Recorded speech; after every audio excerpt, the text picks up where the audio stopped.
Capítulo 4 – Espíritos sofredores. O castigo. Exposição geral do estado dos culpados por ocasião da entrada no mundo dos espíritos, ditada à Sociedade Espírita de Paris em outubro de 1860. Depois da morte, os espíritos endurecidos, egoístas e maus são logo presas de uma dúvida cruel a respeito do seu destino, no presente e no futuro. Olham em torno de si e nada veem que possa aproveitar ao exercício da sua maldade, o que os desespera, visto como o insulamento e a inércia são intoleráveis aos maus espíritos. Não elevam o olhar às moradas dos espíritos elevados, consideram o que os cerca, e então, compreendendo o abatimento dos espíritos fracos e punidos, se agarrarão a eles como a uma presa, utilizando-se da lembrança de suas faltas passadas, que eles põem continuamente em ação pelos seus gestos ridículos. Não lhes bastando esse motejo, atiram-se para a terra, quais abutres famintos, procurando entre os homens uma alma que lhes dê fácil acesso às tentações. Encontrando-a, dela se apoderam, exaltando-lhe e procurando extinguir-lhe a fé em Deus, até que, por fim, senhores de uma consciência e vendo segura a presa, estendem a tudo quanto se lhe aproxime a fatalidade do seu contágio. O mau espírito, no exercício da sua cólera, é quase feliz, sofrendo apenas nos momentos em que deixa de atuar ou nos casos em que o bem triunfa do mal. Passam, no entanto, os séculos e, de repente, o mau espírito pressente que as trevas acabarão por envolvê-lo. O círculo de ação lhe se restringe e a consciência muda, até então, faz-lhe sentir os acerados espinhos do remorso. Inerte, arrastado no turbilhão, ele vagueia, como dizem as Escrituras, sentindo a pele arrepiar-se-lhe de terror. Não tarda, então, que um grande vácuo se faça nele e em torno dele.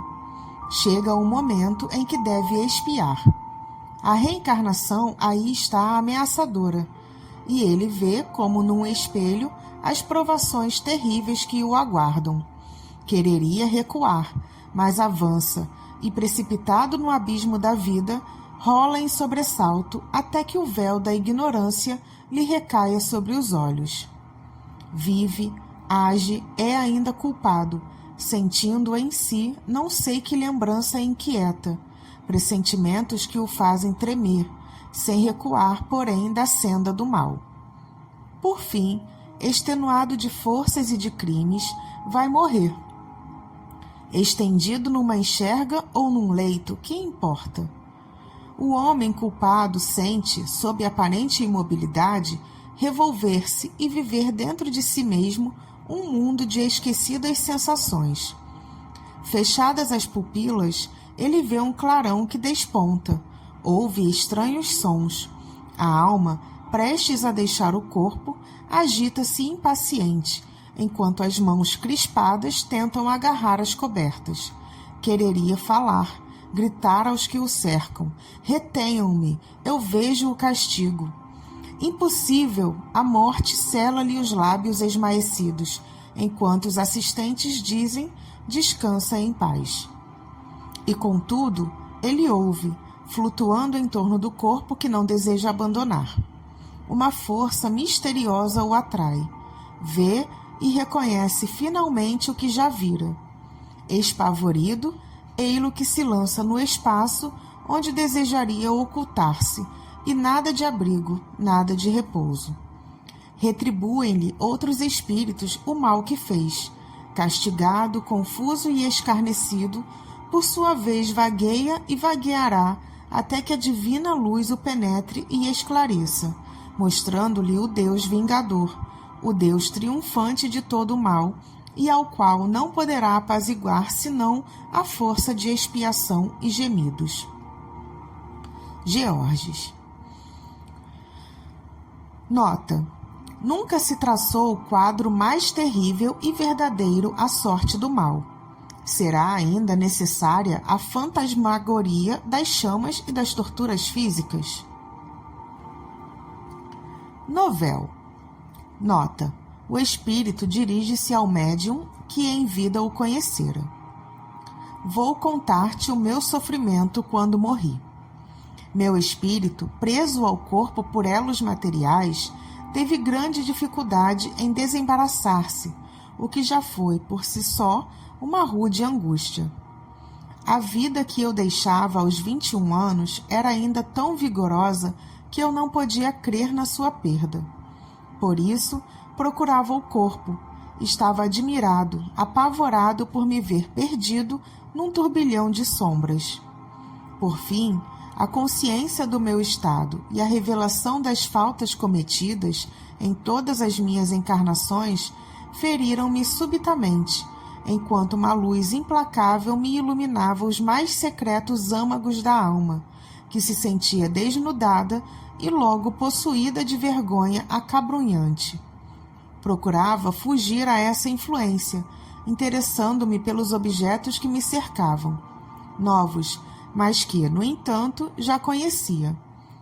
Os espíritos luminosos, flutuando no éter, davam-me a ideia de que uma aventura a que eu não podia aspirar, formas sombrias e desoladas, mergulhadas umas em tedioso desespero, furiosas ou irônicas outras, deslizavam em torno de mim ou por sobre a terra a que me chumbava. Eu via agitarem-se os humanos cuja ignorância invejava. Toda uma ordem de sensações desconhecidas ou antes reencontradas invadiram-me simultaneamente. Como que arrastado por força irresistível, procurando fugir à dor encarniçada, franqueava as distâncias, os elementos, os obstáculos materiais, sem que as belezas naturais nem os esplendores celestes pudessem calmar um instante a dor acerba da consciência, nem o pavor causado pela revelação da eternidade. Pode um mortal prejulgar as torturas materiais pelos arrepios da carne, mas as vossas frágeis dores, amenizadas pela esperança, atenuadas por distrações ou mortas pelo esquecimento, não vos darão nunca a ideia das angústias de uma alma que sofre sem tréguas, sem esperança, sem arrependimento. Decorrido um tempo cuja duração não posso precisar, invejando os eleitos cujos esplendores entrevia, detestando os maus espíritos que me perseguiam com remoques, desprezando os humanos cujas torpezas eu via, passei de profundo abatimento a uma revolta insensata. Chamaste-me finalmente e pela primeira vez um sentimento suave e terno me acalmou. Escutei os ensinos que te dão os teus guias. A verdade impôs-se-me. Orei, Deus ouviu-me. Revelou-se-me por sua clemência, como já se me havia revelado por sua justiça. Novel. Auguste Michel. Havre, março de 1863. Rico, boêmio, gozando larga e exclusivamente a vida material. Conquanto inteligente, o indiferentismo pelas coisas sérias era-lhe o traço característico. Sem maldade, antes bom que mal, fazia-se estimar por seus companheiros de pândegas, sendo apontado na sociedade por suas qualidades de homem mundano. Não fez o bem, mas também não fez o mal. Faleceu em consequência de uma queda da carruagem em que passeava. Evocado alguns dias depois da morte por um médium que indiretamente o conhecia, deu sucessivamente as seguintes comunicações. 8 de março de 1863. Por enquanto, apenas consegui desprender-me e dificilmente vos posso falar. A queda que me ocasionou a morte do corpo perturbou profundamente o meu espírito. Inquieta-me esta incerteza cruel do meu futuro. O doloroso sofrimento corporal experimentado nada é comparativamente a esta perturbação. Orai para que Deus me perdoe. Oh, que dor! Oh, graças, meu Deus, que dor! Adeus. 18 de março. Já vim a vós, mas apenas pude falar dificilmente. Presentemente, ainda mal me posso comunicar convosco.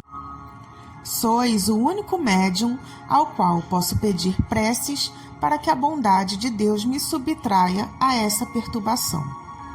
Por que sofrer ainda quando o corpo não mais sofre? Por que existir sempre esta dor horrenda, esta angústia terrível? Orai, orai para que Deus me conceda repouso. Oh, que cruel incerteza! Ainda estou ligado ao corpo. Apenas com dificuldade posso ver onde devo encontrar-me.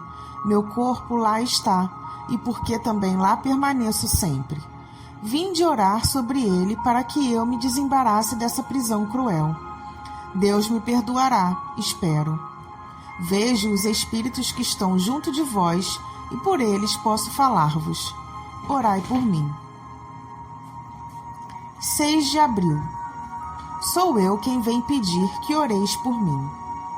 Será preciso irdes ao lugar em que jaz meu corpo, a fim de implorar do Onipotente que me acalme os sofrimentos? Sofro, se sofro. Ide a esse lugar, assim é preciso, e dirigi ao Senhor uma prece para que me perdoe. Vejo que poderei ficar mais tranquilo, mas volto incessantemente ao lugar em que depositaram o que me pertencia. Nota: o médium, não dando importância ao pedido que lhe faziam de orar sobre o túmulo, deixara de atender.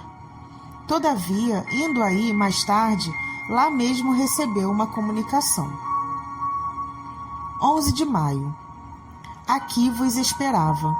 Aguardava que viesseis ao lugar em que meu espírito parece preso ao seu invólucro, a fim de implorar de misericórdia e bondade acalmar os meus sofrimentos. Podeis beneficiar-me com as vossas preces.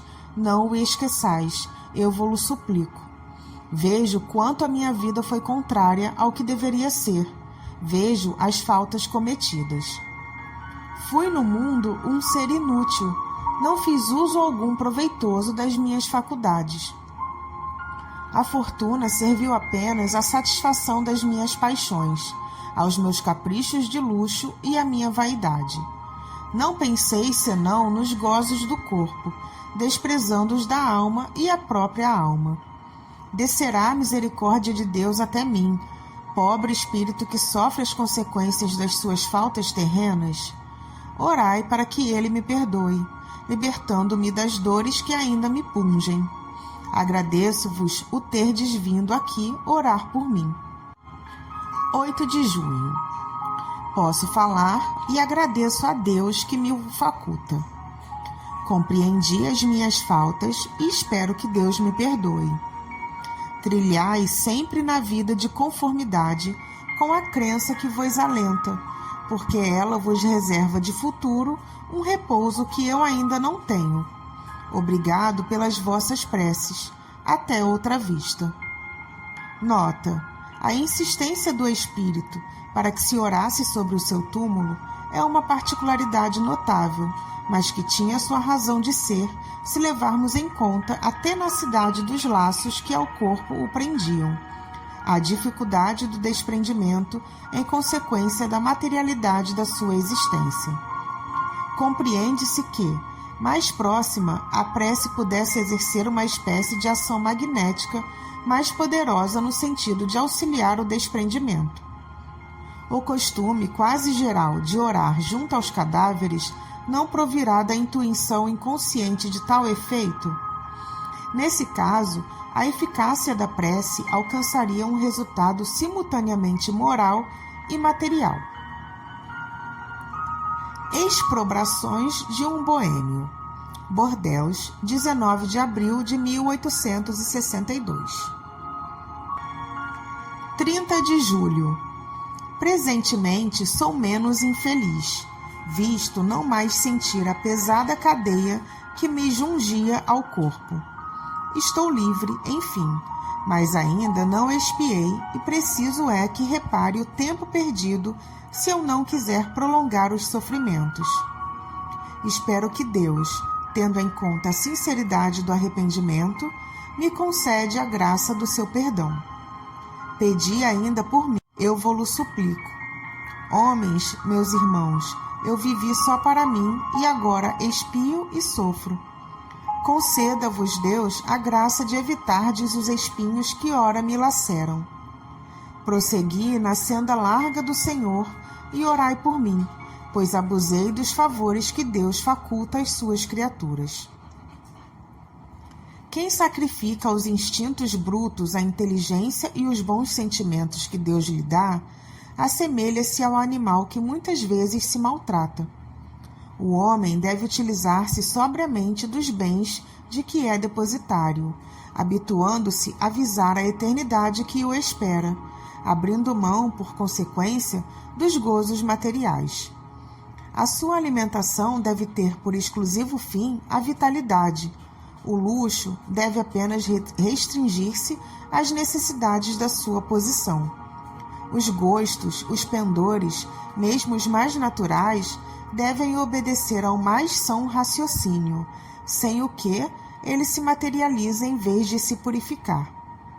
As paixões humanas são estreitos grilhões que se enroscam na carne, e assim não lhes deis abrigo. Vós não sabeis o seu preço, quando regressamos à pátria. As paixões humanas vos despem antes mesmo de vos deixarem, de modo a chegardes nus, completamente nus ante o Senhor. Cobri-vos de boas obras que vos ajudem a franquear o espaço entre vós e a eternidade. Manto brilhante, elas escondem as vossas torpezas humanas. Envolvei-vos na caridade e no amor, vestes divinas que duram eternamente. Instruções do Guia do Médium. Este espírito está num bom caminho, porquanto, além do arrependimento, aduz conselhos tendentes a evitar os perigos da senda por ele trilhada. Reconhecer os erros é já um mérito e um passo efetivo para o bem. Também por isso, a sua situação, sem ser venturosa, deixa de ser a de um espírito infeliz. Arrependendo-se, resta-lhe a reparação de uma outra existência. Mas, antes de lá chegar, sabeis qual a existência desses homens de vida sensual que não deram ao espírito outra atividade além da invenção de novos prazeres?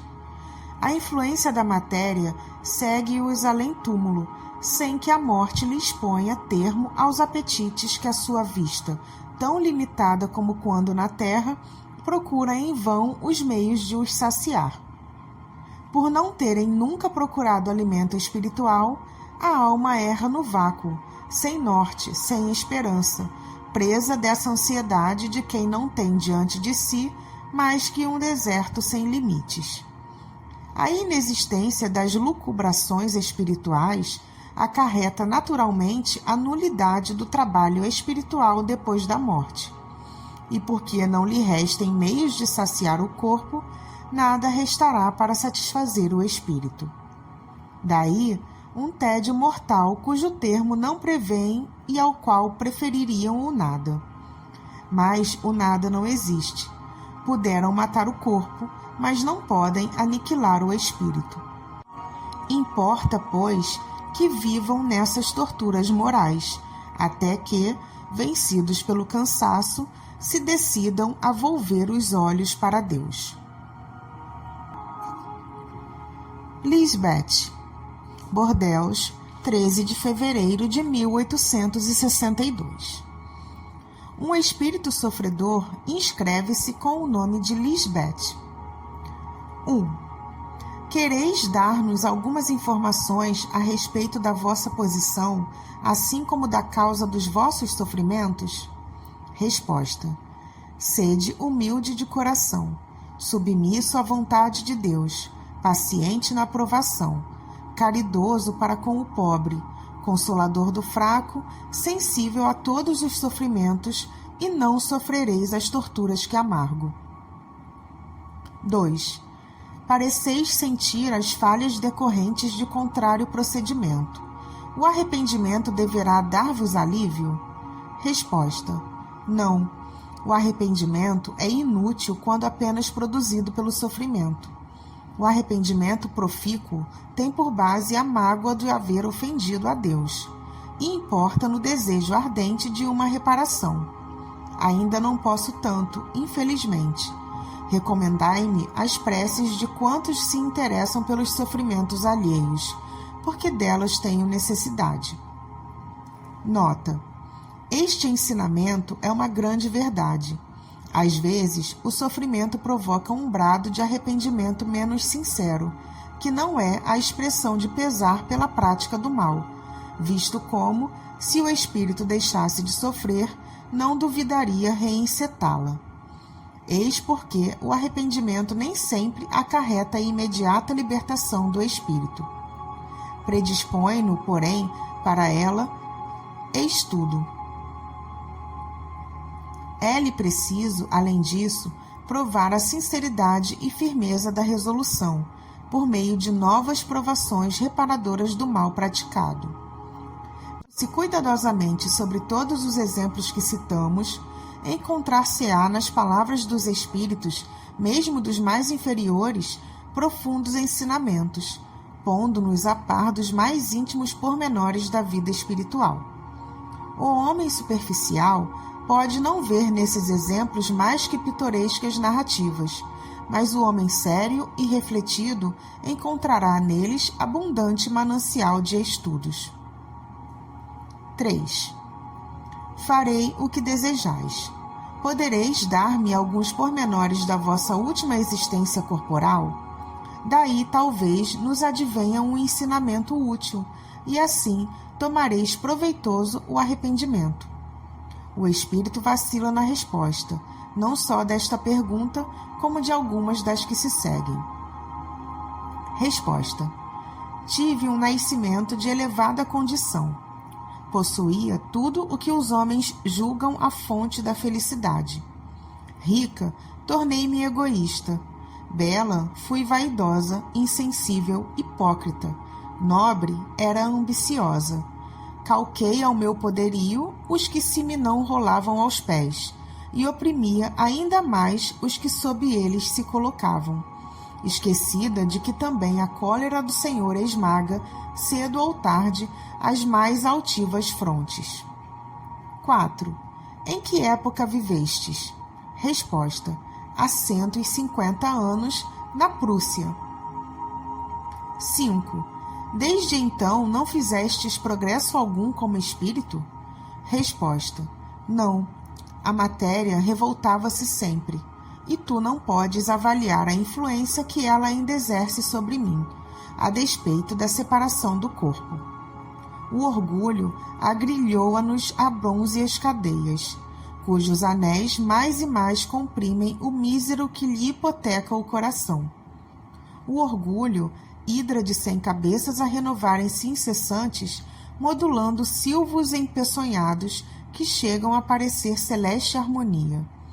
O orgulho, esse demônio multiforme que se amolda a todas as aberrações do espírito, que se oculta em todos os refolhos do coração, que penetra as velas, que absorve e arrasta as trevas da eterna geena. Oh, sim, eterna. Nota: provavelmente o espírito diz não ter feito progresso algum por ser a sua situação sempre penosa. A maneira pela qual descreve o orgulho e lhe deplora as consequências é, incontestavelmente, um progresso. Certo, quando encarnado e mesmo logo após a morte, ele não poderia raciocinar assim. Compreende o mal, o que já é alguma coisa, e a coragem e o propósito de o evitar leis advirão mais tarde. 6.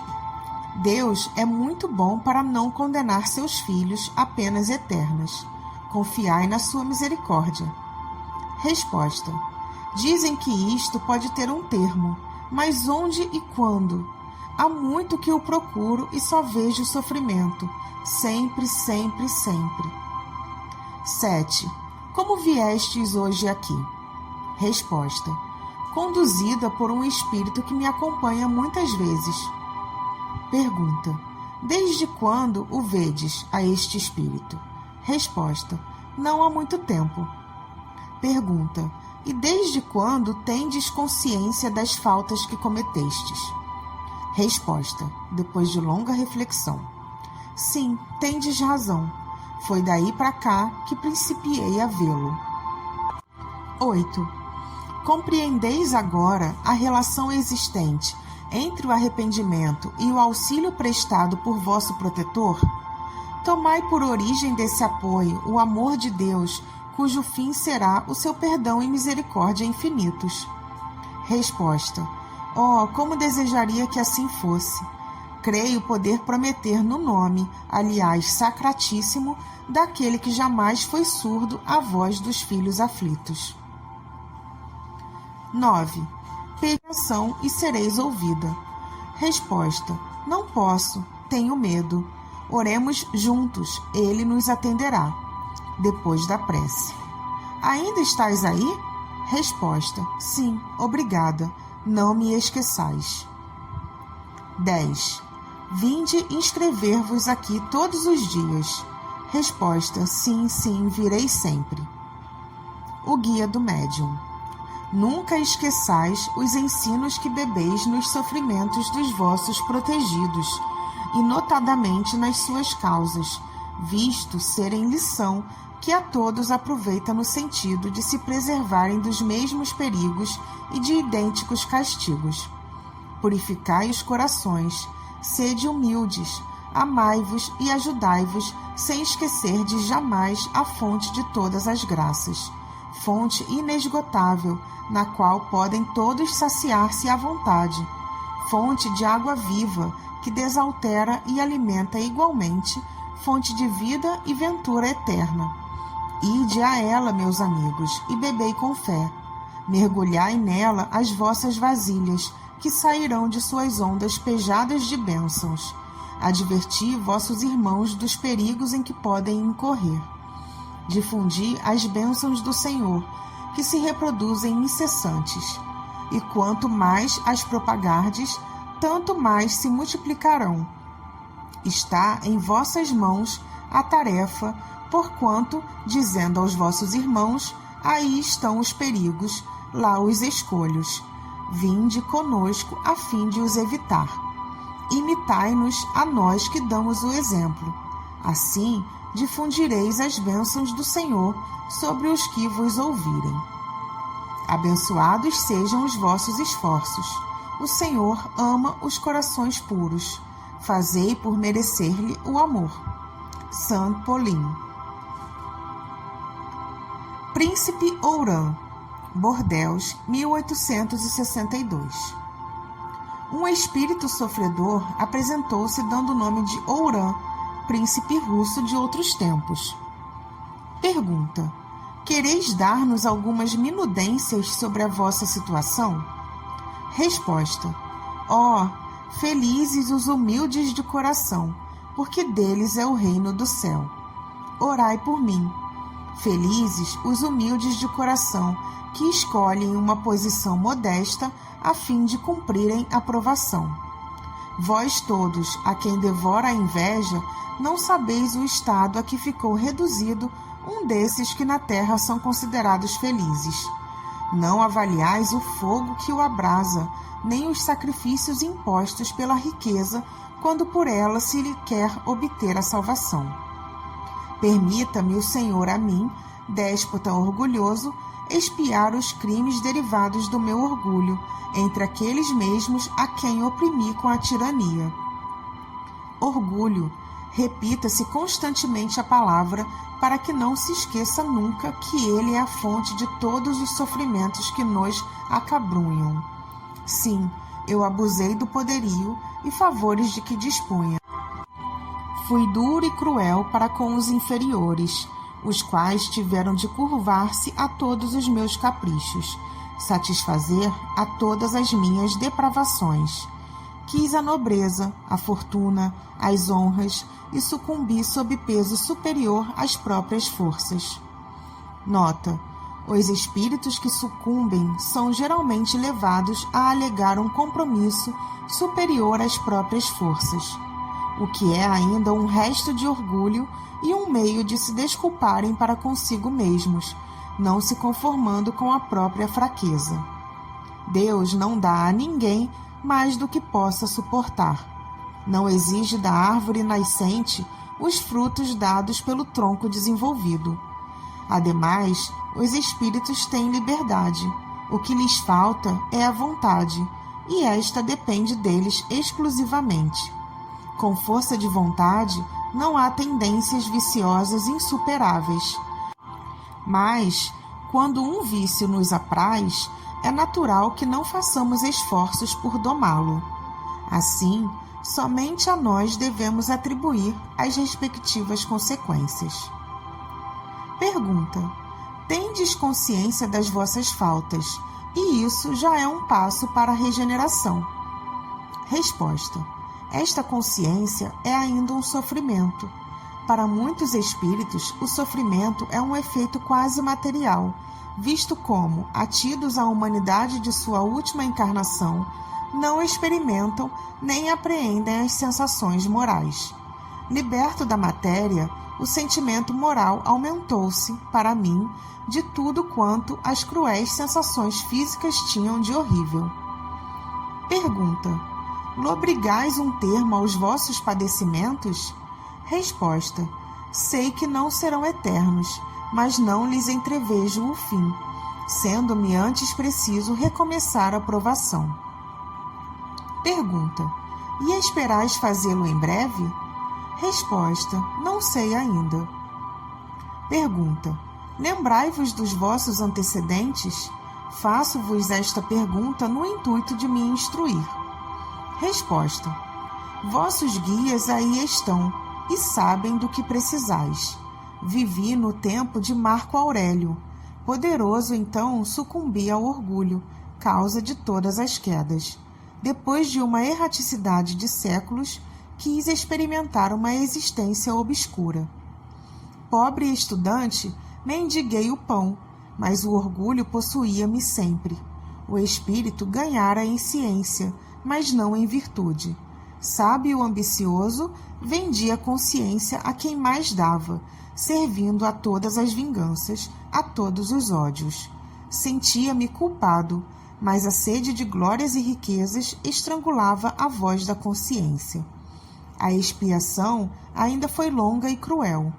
Eu quis, enfim, na minha última encarnação, reencetar uma vida de luxo e poderio, no intuito de dominar os tropeços sem atender a conselhos. Era ainda o orgulho levando-me a confiar mais em mim mesmo do que no conselho dos protetores amigos que sempre velam por nós. Sabeis o resultado desta última tentativa. Hoje, enfim, compreendo e aguardo a misericórdia do Senhor. Deponho a seus pés o meu arrasado orgulho e peço-lhe que me sobrecarregue com o mais pesado tributo de humildade, pois, com o auxílio da sua graça, o peso me parecerá leve. Orai comigo e por mim. Orai também para que esse fogo diabólico não devore os instintos que vos encaminham para Deus.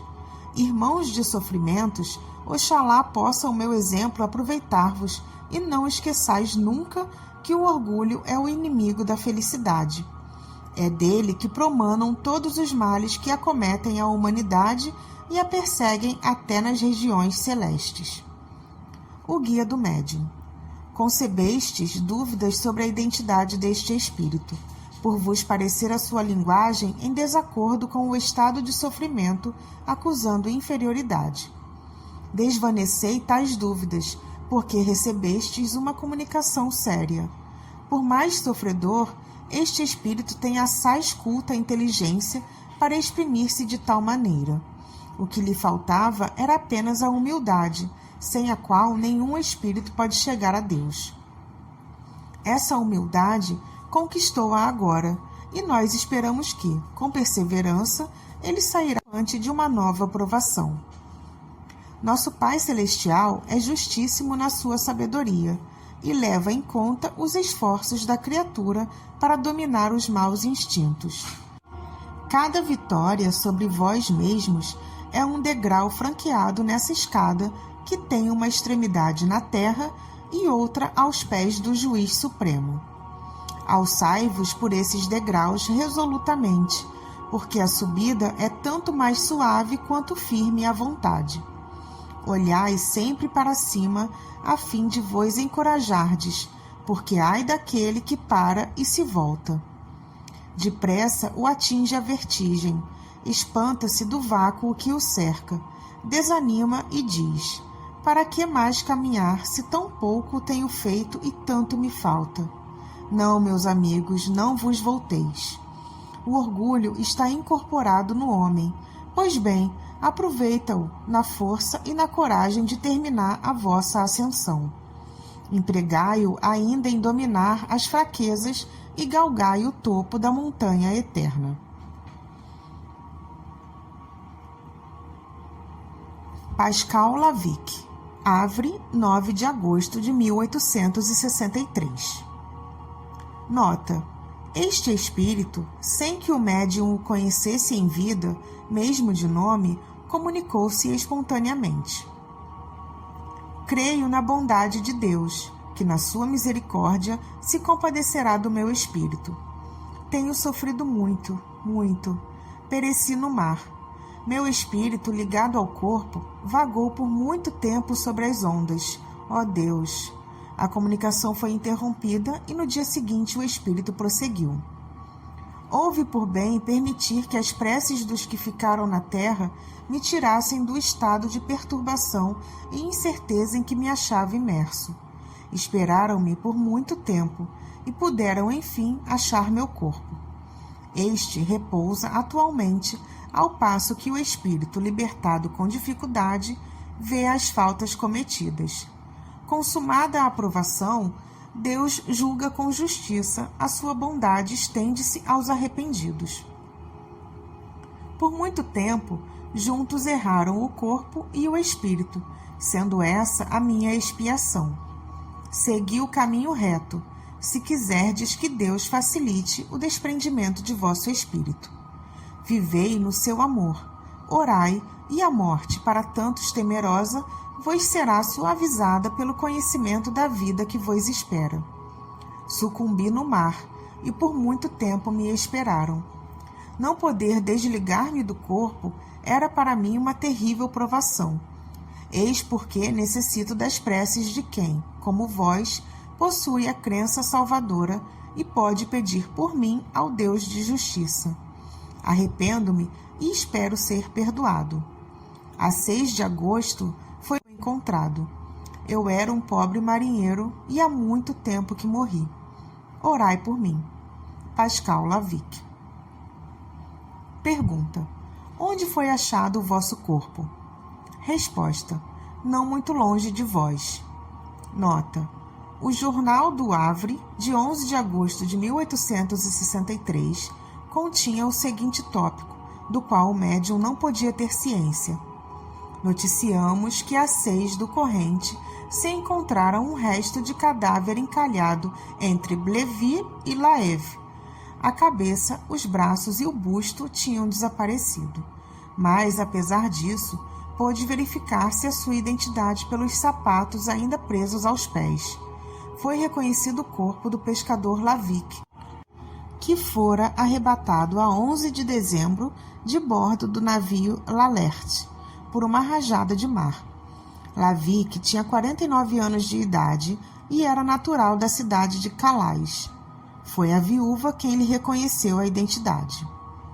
Nota: a 12 de agosto, como se tratasse desse acontecimento no centro em que o espírito se manifestara pela primeira vez, deu este, de novo, e espontaneamente a seguinte comunicação: sou efetivamente Pascal Lavic, que tem necessidade das vossas preces. Podeis beneficiar-me, pois terrível foi a provação por mim experimentada. A separação do meu espírito do corpo só se deu depois que reconheci as minhas faltas, e depois disso ainda não totalmente destacado, acompanhava-o no oceano que o tragara. Orai, pois, para que Deus me perdoe e me conceda repouso. Orai, eu vou-lo suplico. Oxalá este desastrado fim de uma infeliz vida terrena vos sirva de grande ensinamento. Deveis ter sempre em vista a vida futura, não deixando jamais de implorar a Deus a sua divina misericórdia. Orai por mim, tenho necessidade que Deus de mim se compadeça. Pascal Lavic. Ferdinand Bertin. Nota: um médium no Havre evocou o espírito de pessoa dele conhecida, que respondeu: quero comunicar-me, porém não posso vencer o obstáculo existente entre nós. Sou forçado a deixar que se aproximem estes infelizes sofredores. Seguiu-se então a seguinte comunicação espontânea: estou num medonho abismo. Auxilia-me, ó meu Deus, quem me tirará deste abismo? Quem socorrerá com mão piedosa o infeliz tragado pelas ondas? Por toda parte o marulho das vagas, e nenhuma palavra amiga que me console e ajude neste momento supremo. Entretanto, esta noite profunda é bem a morte com seus horrores, quando eu não quero morrer. Ó meu Deus, não é a morte futura, é a passada. Estou para sempre separado dos que me são caros. Vejo o meu corpo, e o que há pouco sentia era apenas a lembrança da angustiosa separação.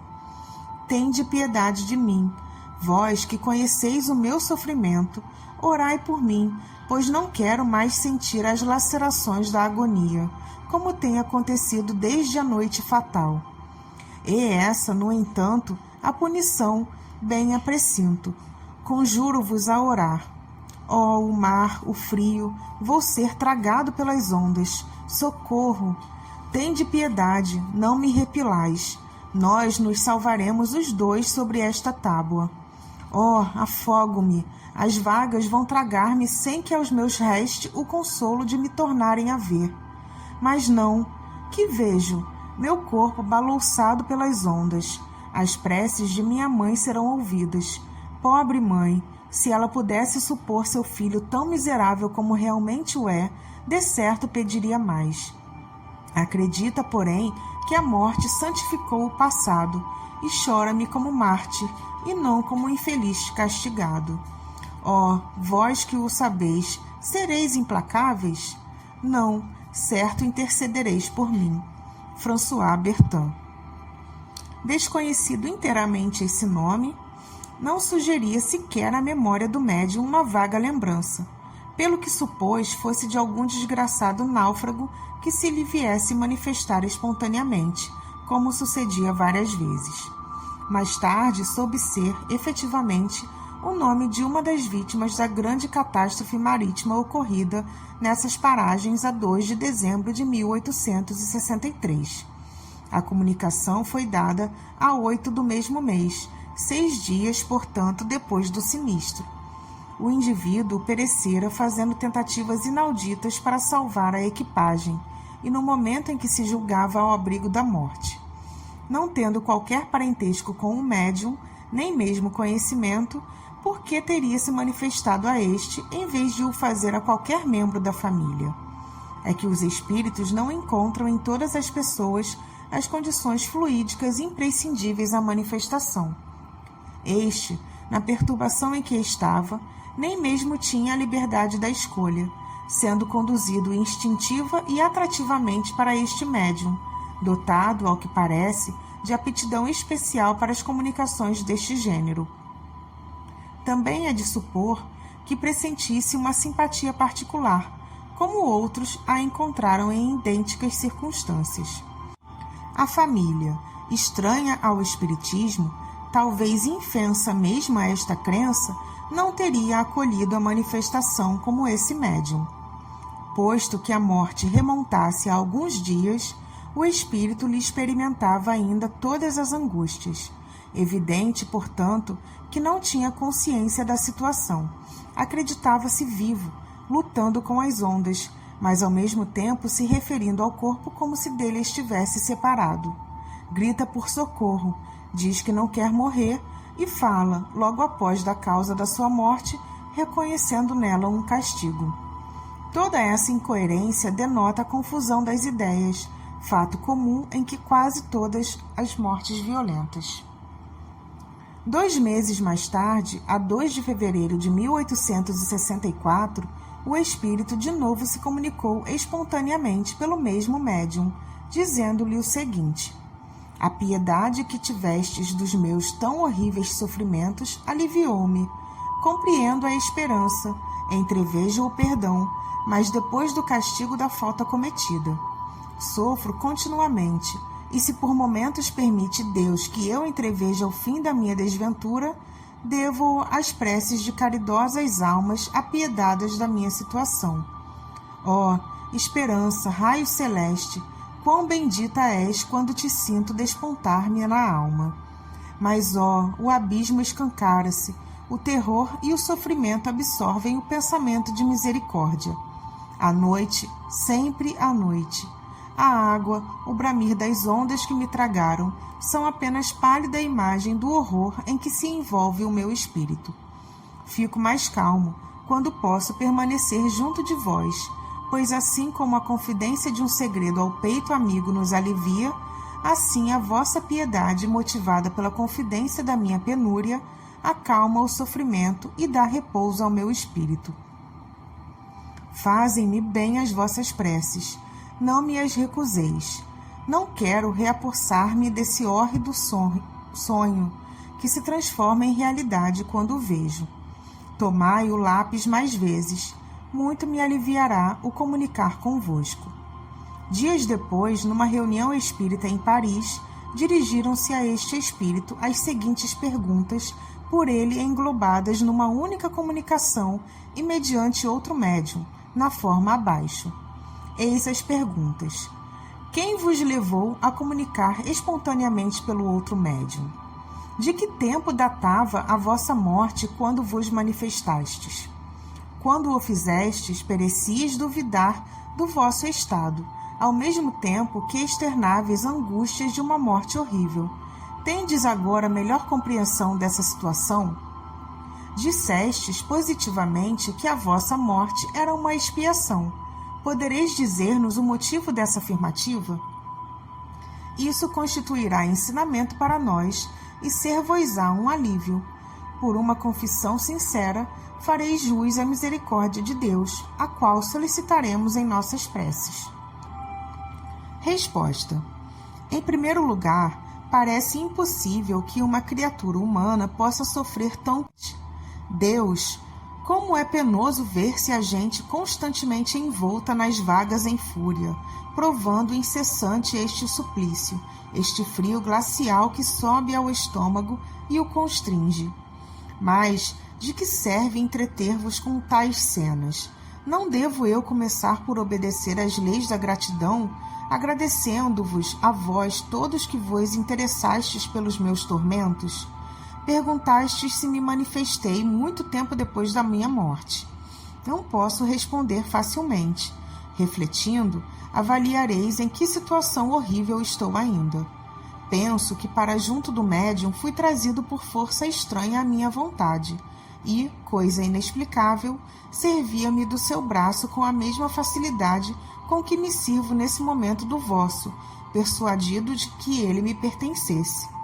Agora experimento mesmo um grande prazer, como que um alívio particular, que, mas ei-lo que vai cessar. Mas, meu Deus, terei forças para fazer a confissão que me cumpre? Depois de ser muito animado, o espírito ajuntou. Eu era muito culpado, e o que mais me tortura é ser tido por Marte, quando em verdade não o fui. Na precedente existência, eu mandara ensacar várias vítimas e atirá-las ao mar. Orai por mim. Comentário de St. Louis a essa comunicação. Esta confissão trará grande alívio ao espírito, que efetivamente foi bem culpado. Honrosa, porém, foi a experiência que vem de deixar. Era amado e estimado de seus chefes. Essa circunstância era o fruto do seu arrependimento e das boas resoluções que tomou antes de voltar à terra, onde, tanto quanto fora cruel, desejara ser humano. O devotamento que demonstrou era uma reparação, sendo-lhe, porém, preciso resgatar as passadas faltas por uma expiação final, a da morte que teve. Ele mesmo quis purificar-se pelo sofrimento das torturas que a outros infligira, e reparai que uma ideia o persegue, o pesar de ser tido como mártir. Será tomada em consideração essa humildade. Enfim, ele deixou o caminho da expiação para entrar no da reabilitação, no qual, por vossas preces, podereis sustentá-lo, fazendo com que o trilhe a passo mais firme e resoluto. François Riquier era um velho celibatário, avarento e muito popular, falecido em C. em 1857, legando aos parentes colaterais considerável fortuna. Em tempo, fora locador de uma inquilina, que mais tarde o esquecera completamente, ignorando até se ainda ou não vivia. Em 1862, uma filha desta senhora, sujeita a crises de catalepsia seguidas de espontâneo sono magnético e também bom médium escrevente, viu, num desses sonos, o senhor Riquier, o qual assegurava pretendia dirigir-se à sua mãe. Passados alguns dias, uma vez que se manifestara espontaneamente, confirmando aquele intuito, entretiveram com ele a seguinte conversação. Pergunta: que pretendeis de nós? Resposta: o dinheiro do qual se apossaram, os miseráveis, a fim de o repartirem. Venderam fazendas, casas, tudo para se locupletarem. Desbarataram meus bens como se não mais me pertencessem. Fazei que se me faça justiça, já que a mim me não ouvem, e não quero presenciar infâmias tais. Dizem que eu era usuário, e guardaram-me o cobre. Por que não me querem restituir? Acharão que foi mal ganho? Pergunta: mas vós estáis morto, meu caro senhor, e não tendes mais necessidade alguma de dinheiro.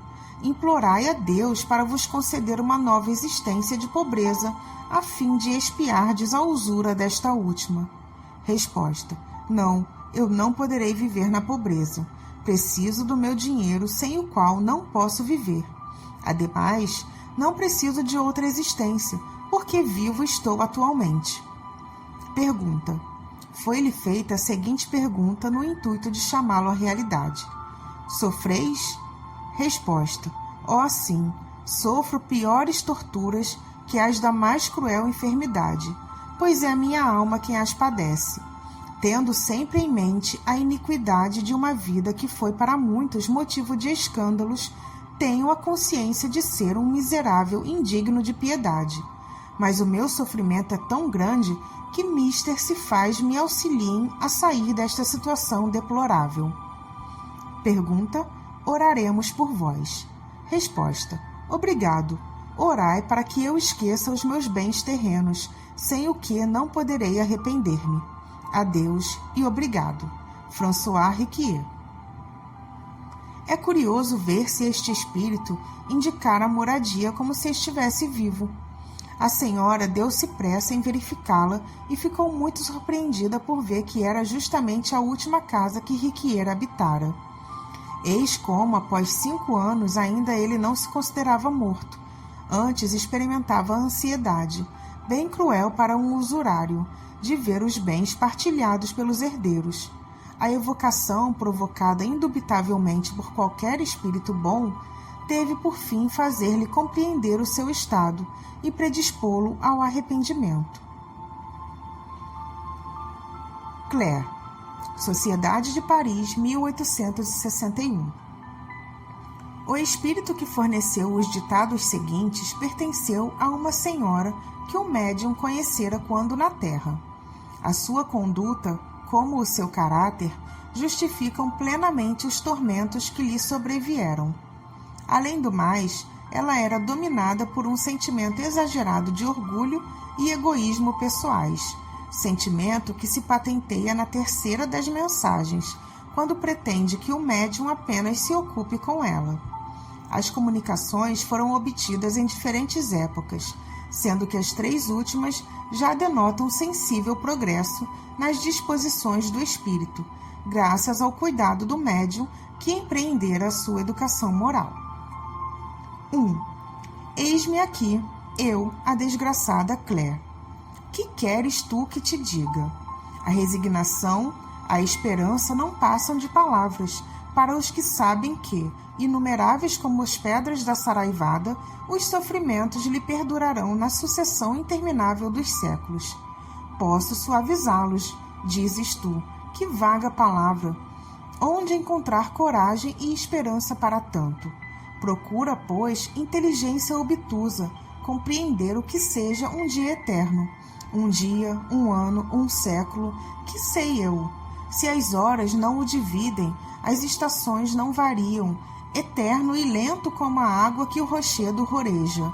Este dia execrando, maldito, pesa sobre mim como avalanche de chumbo. Eu sofro, em torno de mim apenas sombras silenciosas e indiferentes. Eu sofro. Contudo, sei que acima desta miséria reina o Deus Pai, para o qual tudo se encaminha. Quero pensar nele, quero implorar-lhe misericórdia. Debato-me e vivo de rojo como o estropiado que rasteja ao longo do caminho. Não sei que poder me atrai para ti. Talvez sejas a salvação. Eu te deixo mais calma, mais reanimada, qual anciã enregelada que se aquecesse a um raio de sol. Gélida, minha alma se reanima à tua aproximação. 2. A minha desgraça aumenta dia a dia, proporcionalmente ao conhecimento da eternidade. Ó miséria! Malditas sejam as horas de egoísmo e inércia, nas quais, esquecida de toda a caridade, de todo o afeto, eu só pensava no meu bem-estar. Malditos interesses humanos, preocupações materiais que me cegaram e perderam. Agora, o remorso do tempo perdido. Que te direi a ti que me ouves? Olha, vela constantemente, ama os outros mais que a ti mesmo. Não retardes a marcha, nem engordes o corpo em detrimento da alma. Vela, conforme pregava o Salvador aos seus discípulos. Não me agradeças estes conselhos, porque se o meu espírito os concebe, o coração nunca os ouviu. Qual o cão escorraçado rastejando de medo, assim me humilho, eu sem conhecer ainda o voluntário amor. Muito tarda a sua divina aurora a despontar. Ora por minha alma, dessecada e tão miserável.